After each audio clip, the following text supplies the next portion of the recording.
to him. So I have the tapes and the cease and desist for you. You're just a cheap copy and an innocent boy who wanted to make videos with these stupid different toys.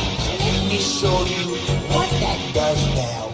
And I'm pleased your face, I'll see you what I could out. In all of my days, not once have I tried to keep this face.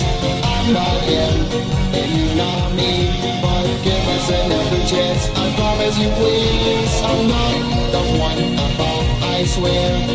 More than just writing some, not giving a care. After 3 years I find you already yesterday. Can we just forget this case?